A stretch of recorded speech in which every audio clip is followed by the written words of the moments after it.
Hey everyone, welcome to my channel. Today, we're diving into the hilarious story between Greer and Nanny. Greer opposes Anna's arrival, wanting only her old nanny.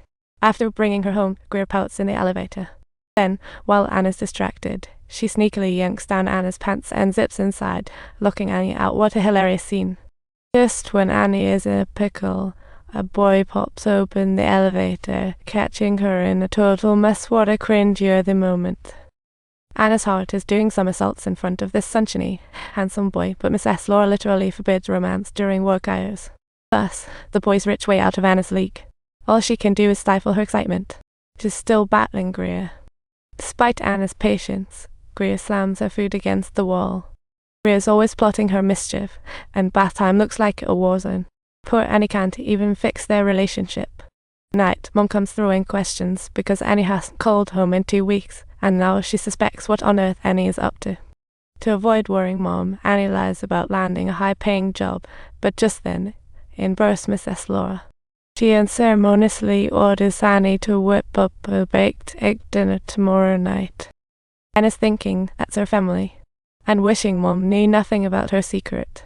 Annie hurriedly hangs up, but now she's got a headache. French cuisine is no joke. With complicated ingredients, precise cooking times, and Greer's impatience, Annie feels utterly lost. After cooking, she knocks over the plate. Annie thinks, "Mom, you're such a troublemaker." At her breaking point, Annie grabs a jar of jelly and presents it to Greer, only to hear Greer say, "My mom says I can't have." Greer totally ignores that and insists, "Okay, Mr. Saul, just eat it." With Anna's gentle coaxing, Greer cautiously scoops a spoonful and pops it in her mouth. It's her first time daring to eat for herself, and she discovers this delicious sweet treat. Their bond warms over a jar of jelly, and soon it turns into a sweet little secret.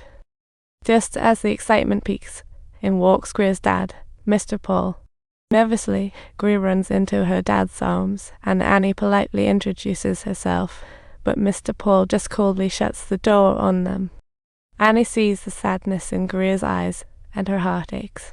Even though Greer's rich, she has never received real love from her parents. Greer seems accustomed to this indifference.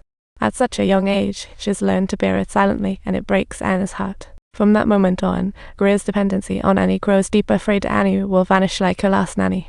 Facing Greer's eager eyes, Annie pretends she'll stay, but deep down she knows she's just a passerby in Greer's life. That day, for a party, Annie and Greer are told to wear specific outfits, and it turns the car into a costume party. But once in the car, their parents are too busy with their own stuff to pay attention to Greer, even getting annoyed by her noise. Only Annie knows Greer is just seeking attention from her parents. Poor girl. As soon as they arrive at the firm, Mr. Pod disappears, until Greer, bursting from all the soda, begs Annie to take her to the restroom. But to her utmost surprise, Annie unexpectedly stumbles upon Mr. Paul's shady dealings, truly a moment that left her jaw dropping in disbelief. The female secretary casually fixes her blouse and strolls over to greet Greer, like nothing's happening. But Greer gives her the cold shoulder and storms into the restroom. What a hilarious moment. To avoid spoiling Mr. Paul's fun, Annie stands outside like a naughty kid, but bumps into Mrs. Laura. She promptly knocks on the door to alert the two inside, but Anna's evasive glance, coupled with the sight of the secretary and her husband exiting together, truly makes one suspicious. Mrs. Laura has seen it all, but doesn't dare question her husband. On the way home, she is walking on eggshells. To secure her position, she even brings up wanting another baby, but is quickly interrupted by Mr. Paul.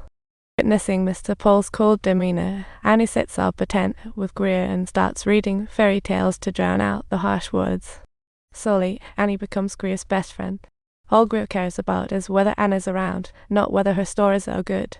Annie knows Greer depends on her deeply, even hearing other nannies warn against getting too attached to the kids. But looking into Greer's expectant eyes, she just can't stay indifferent. Just a few simple words make Greer immensely happy, reinforcing Anna's determination to protect her. But life doesn't smooth out due to Anna's kindness.